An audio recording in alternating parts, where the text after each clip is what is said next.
Hello students. तो आज हम शुरू करने वाले हैं अपना क्लास 12th का हिस्ट्री का चैप्टर नंबर 2, राजा, किसान और नगर। और ये पार्ट 3 है। इससे पहले मैंने पार्ट 1 में बेसिक चीजें और पार्ट 2 में इस चैप्टर की शुरुआत कर दी थी। उसमें मैंने 10 से 12 टॉपिक्स पढ़ा दिए थे। यहाँ पे हमें टॉपिक नंबर 12 से शुरू करना है। तो टॉपिक नंबर 12 में बता रखा है कि जो छठी शताब्दी ईसा पूर्व था, 600 बीसी था से 600 एडी के बीच में क्या क्या नगरों में परिवर्तन आया है, किन किन नए नए नगरों का उदय हुआ है, क्या वाणिज्य में चेंजेस आए हैं और क्या क्या व्यापार में चेंजेस आए हैं। इस टॉपिक में हमें इसको डिस्कस करना है। तो इसमें ये बता रखा है कि जब छठी शताब्दी ईसा पूर्व की शुरुआत होती है, 600 एडी की, 6 बीसी सेंचुरी की शुरुआत होती है, तो उस समय नए नए नगरों का उदय होता है। मैंने बताया था कि बहुत सारे राजा महाराजा आ जाते हैं और वो राजा महाराजा अपनी नई नई राजधानियां बनाते हैं। तो कहा जाता है जो महाजनपद थे, उन महाजनपदों की राजधानियों के रूप में नए नए नगरों का उदय होता है। जैसे एक पाटलिपुत्र राजधानी थी।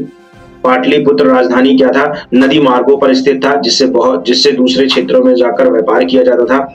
उज्जैन था। उज्जैन भी बहुत बड़ा व्यापार का केंद्र माना जाता था। ये भू नगरों के किनारे बसा हुआ था, मतलब भूमि के पास था। तो जो पाटलिपुत्र था वो नदी मार्गों के आसपास स्थित था, इसलिए व्यापार से ये काफी ज्यादा फलता फूलता जा रहा था। उज्जैन जो था वो भू मार्गों पर स्थित था और वो भी व्यापार के कारण बहुत ही ज्यादा फलता फूलता जा रहा था। और तो और जो मथुरा शहर था, वो व्यवसाय के लिए, व्यापार के लिए, संस्कृति के लिए और राजनीति का महत्वपूर्ण केंद्र माना जा रहा था। तो मथुरा जैसे शहर, पाटलिपुत्र जैसे शहर और उज्जैन जैसे शहर उभरते नजर आ रहे थे। तो कहा जाता है कि जब छठी शताब्दी ईसा पूर्व था, महाजनपदों के अलावा भी बहुत से नए नए नगरों का उदय हो रहा था। उसके बाद बताया गया है कि व्यापार में क्या क्या चेंजेस आए हैं। तो कहा जाता था अब नगरों में, ये जो नए नए शहर उदय हुए हैं, यहाँ पे कारीगर और व्यापारी अपना समूह बनाकर रखते थे। उन समूहों को क्या बोला जाता था? गिल्ड्स बोला जाता था। और ये डिफरेंट वैरायटी का सामान क्या करते थे? बाजारों में बेचते थे। और तो और इन्होंने अपने लिए बाजार तैयार किया। और तो और इन व्यापारी संघ समूहों को क्या बोला जाता था? श्रेणी बोला जाता था। तो ये आपको याद रखना है, व्यापारियों के समूह को गिल्ड्स बोला जाता था और ये जो व्यापारी अपना ग्रुप बना लेते थे, संघ बना लेते थे, उनको क्या बोला जाता था? श्रेणी बोला जाता था। कहने का मतलब ये है कि जो लोग एक जैसा व्यापार कर रहे हैं, उनको क्या बोला जाएगा? गिल्ड्स। उन व्यापारियों के समूह में। लेकिन बहुत सारे व्यापारी अब मार्केट में, जब बाजार में रहते हैं, तो बाजार में बहुत सारे व्यापारी रहते हैं और वो अलग अलग किस्म के चीजों का व्यापार करते हैं। कोई खाने का व्यापार करता है, कोई कपड़ों का व्यापार करता है, कोई जूतों का व्यापार करता है। तो अलग अलग जो व्यापारी होते हैं उनको क्या बोला जाता है? श्रेणी। लेकिन एक ही व्यापार जो कर रहे हैं उनके समूह को क्या बोला जाएगा? गिल्ड्स बोला जाएगा। और तो और कहा जाता है ये जो व्यापारी होते थे, या तो नदी मार्गों द्वारा या तो भू मार्गों द्वारा दूसरे देशों में भी अपने सामान को क्या करते थे? बेचा करते थे। कहा जाता है कि जैसे भारत का जो बंदरगाह है, वहां से दूसरे देशों में व्यापार के लिए सामान जाता था। तो अब हमारा जो भारत के जो व्यापारी थे, वो अपना सामान नदी मार्गों द्वारा, भू मार्गों द्वारा दूसरे देशों में सामान बेचा करते थे। और कहा जाता है ऐसे ही हमारे, मतलब पानी के अंदर, समुद्र, मतलब भू मार्गों का या नदी मार्गों का एक जाल सा बिछ जाता है, जिससे वो दूसरे देशों में व्यापार करते हैं। और बहुत सारे राजा महाराजा रहते हैं, वो व्यापारियों को क्या करते हैं? व्यापारियों को सुरक्षा प्रदान करते हैं उन मार्गों में और बदले में उनसे क्या करते हैं? कर लेते हैं। तो बहुत से राजा महाराजा इससे क्या करते थे? बहुत ज्यादा पैसा कमाते थे।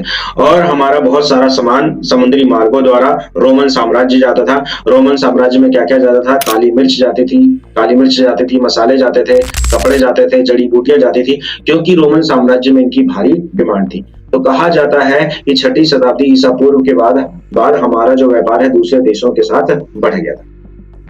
तो आई होप आपको ये समझ आ गया होगा। अब नेक्स्ट टॉपिक देख लेते हैं। नेक्स्ट टॉपिक में बता रखा है सिक्कों का क्या महत्व है। ठीक है, सिक्कों का महत्व है। यह जो छठी शताब्दी ईसा पूर्व के बाद हमें सिक्के मिले हैं, उनसे हमें इतिहास को जानने में क्या मदद मिलती है, तो ये इस टॉपिक में पढ़ना है। तो सबसे पहले सिक्कों का भी अध्ययन होता है, मतलब सिक्कों की भी एक स्टडी की जाती है, जिसे मुद्रा शास्त्र बोला जाता है या न्यूस्मेटिक बोला जाता है। तो ये आपको याद रखना है, सिक्कों के अध्ययन को क्या बोला जाता है? मुद्रा शास्त्र या न्यूस्मेटिक बोला जाता है। ठीक है। और कहा जाता है कि सिक्कों का बहुत ज्यादा प्रयोग होने की वजह से व्यापार काफी आसान हो गया था। ठीक है। तो जैसे जैसे सिक्कों का प्रचलन शुरू होता है, व्यापार करना बहुत ही ज्यादा आसान हो जाता है। सबसे पहले चांदी और तांबे के आहत सिक्के, आहत सिक्के मैंने बताया था, जिन पर क्या किया गया हो, कुछ ना कुछ नक्काशी की गई हो, कुछ ना कुछ छापा गया हो, उनको बोला जाता है आहत सिक्के। तो सबसे पहले हमें आहत सिक्के देखने को मिलते हैं चांदी और तांबे के, और ये पूरे के पूरे उप महाद्वीप में मिलते हैं, मतलब भारत हो गया, पाकिस्तान हो गया, अफगानिस्तान वाला इलाका हो गया, इन इलाकों में हमें सबसे ज्यादा सिक्के देखने को मिलते हैं। तो सिक्कों के बारे में क्या बता रखा है कि सबसे पहले अपनी प्रतिमा, मतलब अपनी फोटो और नाम के साथ जो सिक्के जारी किए थे, किसने जारी किए थे? हिंदू यूनानी शासकों ने। मैंने आपको बताया था हिंदू यूनानी शासकों के बारे में। तो हिंदू यूनानी शासकों ने सबसे पहले अपनी फोटो और नाम के साथ सिक्के जारी किए थे। और तो और ये बता रखा है कि सोने के जो सिक्के हैं ना, सोने के सबसे अच्छे सिक्के किसने जारी किए थे? कुषाण शासकों ने जारी किए थे। तो सोने के सिक्के किसने जारी किए थे? कुषाण शासकों ने जारी किए थे। और ये जो सिक्का था ना, ये रोमन साम्राज्य में जो सिक्का चलाया जाता था, रोमन साम्राज्य में सॉलिडस नाम का सोने का सिक्का चलाया जाता था, तो बिल्कुल उससे मेल खाता था ये जो कुषाण शासकों ने सिक्का चलाया था। आपकी बुक में इसकी फोटो भी बनी हुई है, मैं फोटो भी दिखा देता हूँ, देखिए सिक्कों की।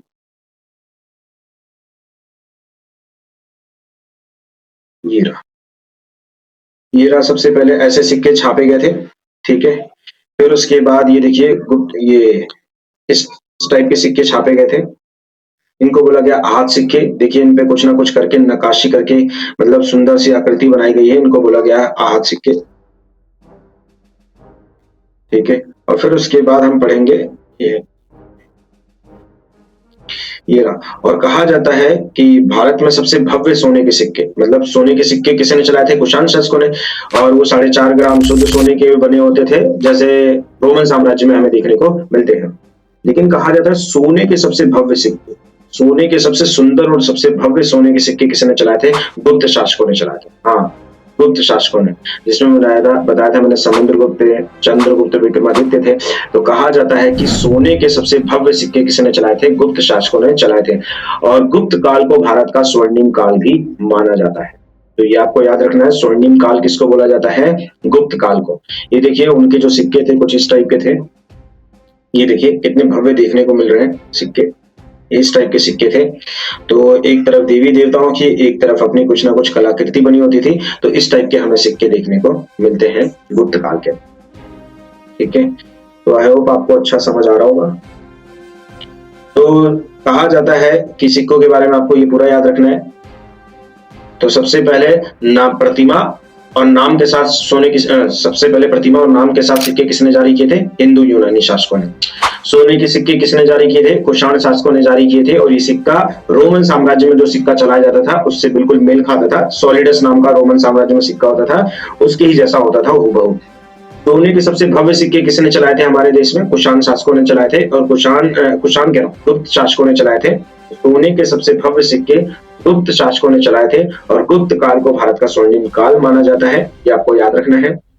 कहा जाता है 6ठी शताब्दी ईस्वी में सोने के सिक्के मिलने कम हो गए, मतलब 600 बीसी से 600 एडी तक तो हमें काफी अच्छे अच्छे भव्य सोने के सिक्के मिले, लेकिन 600 एडी के बाद ना हमें सिक्के मिलने बंद हो गए। तो इससे हमने ये अनुमान लगाया है कि हो सकता है कि उस समय भारत में कोई ना कोई आर्थिक संकट रहा होगा, इस वजह से इतने सिक्के हमें नहीं मिल पाए जितना इस काल में हमें देखने को मिलते हैं, ठीक है।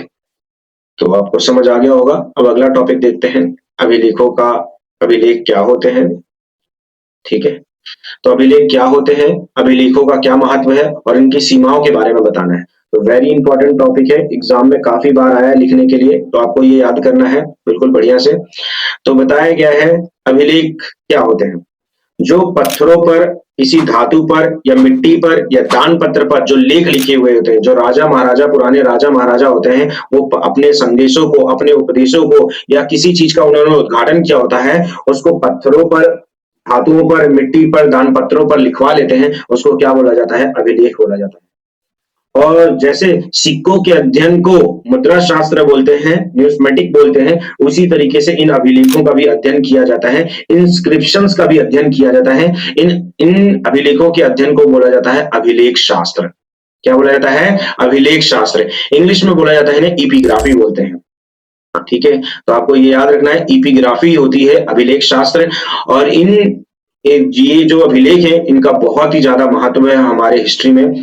क्यों महत्व है? क्योंकि इनके द्वारा हमें इतिहास की जानकारी मिलती है। अभिलेखों द्वारा हमें मतलब अभिलेखों द्वारा अभिलेख जो होते हैं वो इतिहास को जानने का सबसे उत्तम स्रोत होते हैं।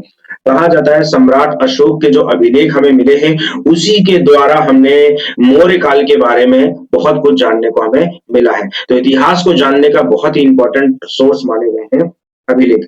और तो और अभिलेखों में विशेष अवसरों का वर्णन किया जाता है। जैसे कोई शुभ समारोह है, राजा द्वारा किसी बड़े महल का उद्घाटन किया गया हो या कोई बहुत बड़ा समारोह मनाया गया हो तो उन विशेष अवसरों का भी इन अभिलेखों में वर्णन किया जाता है। और तो और इन अभिलेखों में प्राकृत भाषा का प्रयोग किया जाता है। प्राकृत मतलब उस समय की जो बोलने चालने वाली भाषा थी उस भाषा का प्रयोग किया जाता है। जैसे सम्राट अशोक के समय में ब्राह्मी और खरोष्टी लिपियों का प्रयोग किया जाता है तो इसमें प्राचीनतम प्राचीनतम भाषाओं का भी क्या किया जाता है? प्रयोग किया जाता है। तो कहा जाता है सम्राट अशोक के हमें कितने अभिलेख मिले हैं? 44 शिलालेख मिले हैं।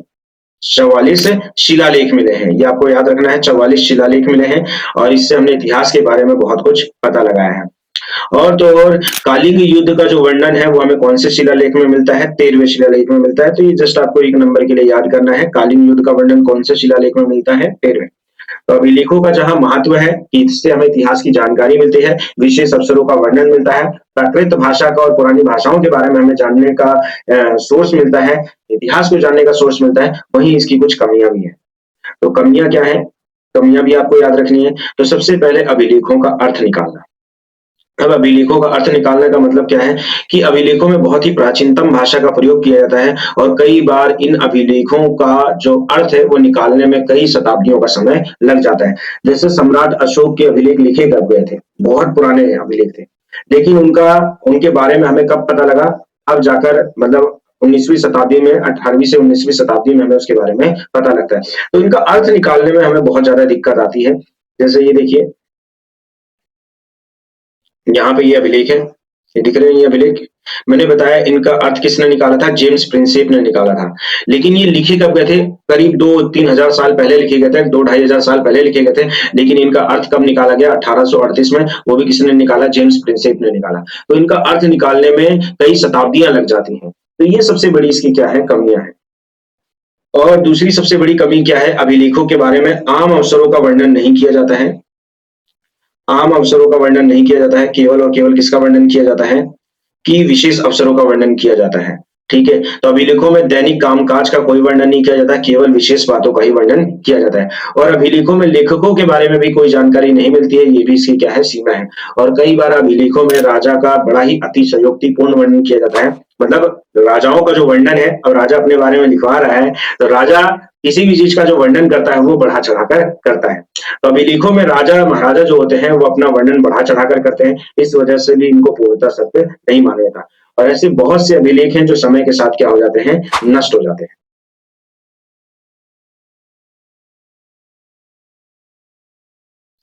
जो बहुत से अभिलेख हैं वो समय के साथ क्या हो जाते हैं? नष्ट हो जाते हैं। तो ये भी इनकी क्या है? सीमाएं हैं। तो आपको ये याद रखना है अभिलेखों की कमियां क्या हैं। तो सबसे पहले इनका अर्थ निकालने में बहुत ज्यादा दिक्कत आती है। ठीक है, इनमें जो भाषा लिखी होती है उसे समझना कठिन होता है। लेखकों के बारे में कोई जानकारी नहीं मिलती है हमें इसमें। और तो और इसमें दैनिक कामकाज का वर्णन भी नहीं मिलता है। राजाओं महाराजाओं का वर्णन मतलब बढ़ा चढ़ाकर किया जाता है, बड़ा ही अतिशयोक्तिपूर्ण होता है। और कई बार ये जो अभिलेख होते हैं वो समय के साथ नष्ट हो जाते हैं। ठीक है, तो ये बहुत ही इंपॉर्टेंट था, तो आपको ये याद होना चाहिए। नेक्स्ट टॉपिक देख लेते हैं। नेक्स्ट टॉपिक बहुत ही छोटा सा टॉपिक है एकदम, मतलब ये स्टार्टिंग में ही बताया गया था लेकिन मैं इसको लास्ट में बता रहा हूँ कि जो छठी शताब्दी ईसा पूर्व है, मैंने बताया कि जैसे ये जीरो है, आज से ईसा मसीह के जन्म से 600 साल बीसी, ये जो टाइम है ये बहुत ही ज्यादा इंडियन हिस्ट्री में इंपॉर्टेंट माना जाता है। आखिर ये इतना इंपॉर्टेंट क्यों माना जाता है? इसके क्या कारण है? तो कहा जाता है इसी काल में नए नए नगरों का उदय होता है। मैंने बताया जैसे पाटलिपुत्र जैसे नगर हो गए, उज्जैन जैसे नगर हो गए, और तो और मथुरा जैसे नगर हो गए। तो इसी टाइम पीरियड में इनका उदय होता है। और कहा जाता है इसी समय व्यापार में भी क्या होती है? वृद्धि होती है बहुत ज्यादा। और तो और सिक्कों का बहुत ही ज्यादा प्रयोग होता है इसी काल से ही, तो इसीलिए इस काल को बहुत ज्यादा इंपॉर्टेंट माना जाता है। और अभी हम आगे के चैप्टर्स में पढ़ेंगे इसी काल में बुद्धिज्म का और जैनिज्म विचारधारा का क्या होता है? जन्म होता है। तो बौद्ध धर्म और जैन धर्म की जो विचारधारा है इसी समय में बहुत ज्यादा क्या होती है? पॉपुलर होती है। और तो और हमें बौद्ध और जैन धर्म में 16 महाजनपदों का वर्णन मिलता है। कहा जाता है ये महाजनपद इसी समय फलते फूलते नजर आए थे, इस वजह से भी इस टाइम पीरियड को इम्पोर्टेंट माना जाता है। ठीक है। और तो और बताया गया है कि ऐसे बहुत से राज्य थे, मतलब जैसे 16 महाजनपदों के अलावा गण और संघ नाम के राज्य थे। गण हो गए, संघ हो गए, वाजी हो गए। इनमें क्या होता था, राजा महाराजा शासन नहीं करते थे, इसमें क्या था, लोगों के समूह का शासन था। तो इन महाजनपदों में क्या होता है, लोगों के समूह का शासन होता है। तो ये भी आपको याद रखना है, 1 मार्कर के लिए बुक जा सकता है। ठीक है। तो गण हो गया, संघ हो गया और वाजी हो गए, ये ऐसे महाजनपद थे जहां पे किसी राजा का शासन नहीं था। यहाँ पे लोगों के समूह क्या करता था, शासन करता था। और ये जो राजा, मतलब इन जो महाजनपदों में जो राजा हमें देखने को मिलते हैं, वो लोगों को अच्छे काम के बदले इनाम देते थे। और तो और जनता से क्या करते थे, कर वसूलते थे, उनको सुरक्षा प्रदान करते थे। ठीक है। तो आपको याद रखना है ये चीजें। अब 1 नंबर के लिए छोटे क्वेश्चंस पूछे गए हैं। अशोक का जो सिंह स्तंभ है, जो अशोक है, सम्राट अशोक थे, उनके सिंह स्तंभ आज के लिए क्यों महत्वपूर्ण है? तो हमारे भारत का जो राष्ट्रीय सिंबल है, वो अशोक स्तंभ से ही लिया गया है। इसीलिए अशोक का जो सिंह शीर्ष है, वो आज हमारे लिए क्या है, बहुत ही ज्यादा इंपॉर्टेंट है। वो हमारी एकता का, वीरता का और उच्च आदर्शों का प्रतीक माना जाता है। तो इस वजह से अशोक का जो सिंह स्तंभ है, वो बहुत ही ज्यादा इंपॉर्टेंट है। ठीक है। हिस्ट्री की स्टडी करने के लिए बंगाल एशियाटिक सोसाइटी का गठन किया गया था। तो ये बंगाल एशियाटिक सोसाइटी का गठन कब किया गया था? 1784 में किया गया था। ठीक है। तो यहीं पे ये चैप्टर खत्म होता है। आई होप आपको ये समझ आ गया होगा।